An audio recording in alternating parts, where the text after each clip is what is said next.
Hi అండి. Welcome to ఐకెల్ kitchen. ఎలా ఉన్నారు? బాగున్నారా? నేనైతే చాలా చాలా బాగున్నానండి. ఈరోజు రెసిపీ ఏంటంటే కోడిగుడ్డు ఆమ్లెట్ అనమాట. అంటే ఎగ్ ఆమ్లెట్. ఏంటి స్పెషల్ ఎగ్ ఆమ్లెట్ కూడా చూపిస్తారా అంటే ఇది ఖచ్చితంగా స్పెషలేనండి. నేనైతే ఎలా వేస్తాను ఏంటనేది నా స్టైల్లో నేను చూపిస్తాను చూడండి.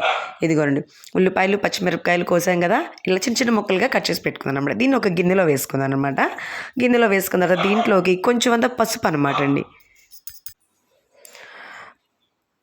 ఇదిగోనండి పసుపు వేసిన తర్వాత దీని ఒక పావు టీ స్పూన్ అంతా పసుపు వేసానండి. ఖచ్చితంగా పావు టీ స్పూన్ అంతా పసుపు ఉంటుందన్నమాట. పసుపు వేసిన తర్వాత కారం అండి. అంటే రుచికి తగ్గట్టుగా మీకు ఎంతైతే కారం తినగలరో అంత కారం మాత్రం వేసుకోండి. నేనైతే కనుక ఒక పావు టీ స్పూన్ కారం వేసుకున్నాను. ఎందుకంటే ఆల్రెడీ పచ్చిమిరకాయలు వేసాం కాబట్టి దానికి రుచికి సరిపడా సాల్ట్ అనమాట.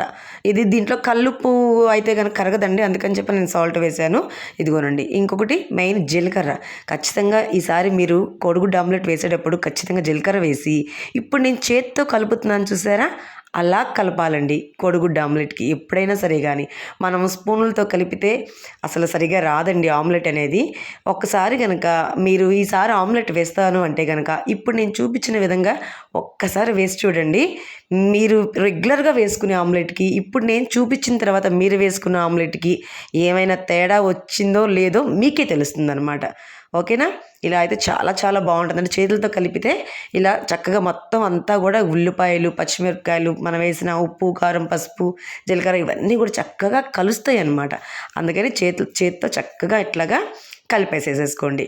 ఇలా కలిపిన తర్వాత నేనైతే కనుక 2 గుడ్లు తీసుకుంటున్నానండి. ఇవైతే కనుక నాటుగుడ్లండి. అంటే మామూలుగా నా దగ్గర అవైలబుల్గా ఉన్నాయి కాబట్టి నేను నాటుగుడ్డుతో వేస్తున్నాను. మీరు రెగ్యులర్గా మామూలుగా ఈ బాయిలర్ ఎగ్స్ ఇట్లా ఉంటాయి చూసారా, వాటిలతో వేసినా సరే కానీ ఇలా చేత్తో కలిపి చక్కగా ఆమ్లెట్ వేయండి. చాలా అంటే చాలా టేస్టీగా వస్తుందన్నమాట ఆమ్లెట్ అనేది. ఓకేనా? ఇదిగోనండి నేనైతే కనుక ఆ 2 ఎగ్స్ కొట్టేసిన తర్వాత ఇలా స్పూన్తో ఇప్పుడు కలుపుతున్నాను అనమాట. ముందే కనుక స్పూన్ పెట్టి ఉల్లిపాయలు పచ్చిమిరపకాయలు కలిపితే మనం వేసిన ఐటమ్స్ అన్నీ కూడా సరిగ్గా పట్టవండి. అందుకని చెప్పాను ముందుగా చేత్తో అవి చక్కగా కలిపేసేసి ఇప్పుడు స్పూన్తో ఇలా కలుపుతున్నాను అనమాట. ఇదిగోనండి చూస్తున్నారు కదా, ఇదిగోనండి ఇంకా కలిపి పక్కన పెట్టేస్తాను కదా. తర్వాత నేనైతే కనుక ఇది అట్ల పెనం మీద వేయట్లేదండి, బాండీలో వేస్తున్నాను అనమాట. అంటే ఒక చిన్న కడాయి ఉంటుంది చూసారా, ఆ కడాయిలో వేస్తున్నాను. చూడండి ఇదిగోండి కడాయి కొంచెం అదే తడిగా ఉంది కదా, అందుకోసం అని చెప్పాను కొంచెం ఆరిపోయేంత వరకు అంటే వేడెక్కేందాక ఉంచేసానమాట. ఇప్పుడు కొంచెం అంత ఆయిల్ వేసానండి.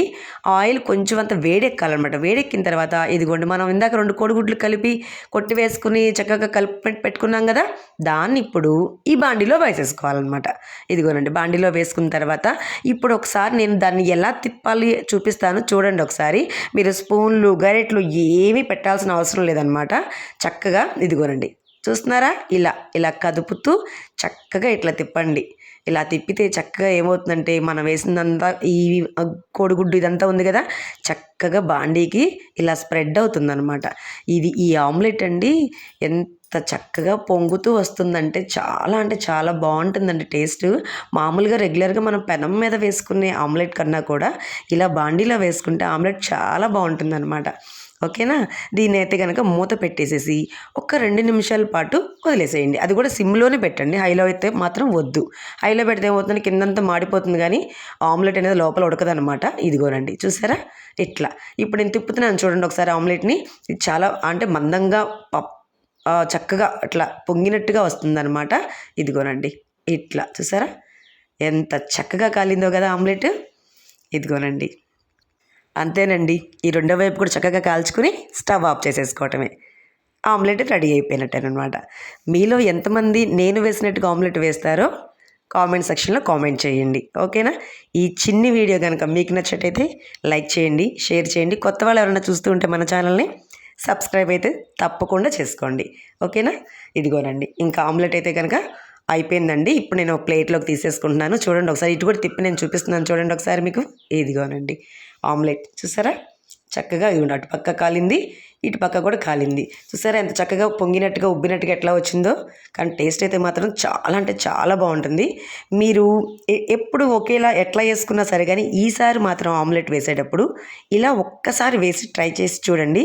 ఎలా వచ్చిందో నాకు కామెంట్ సెక్షన్లో కామెంట్ చేయండి.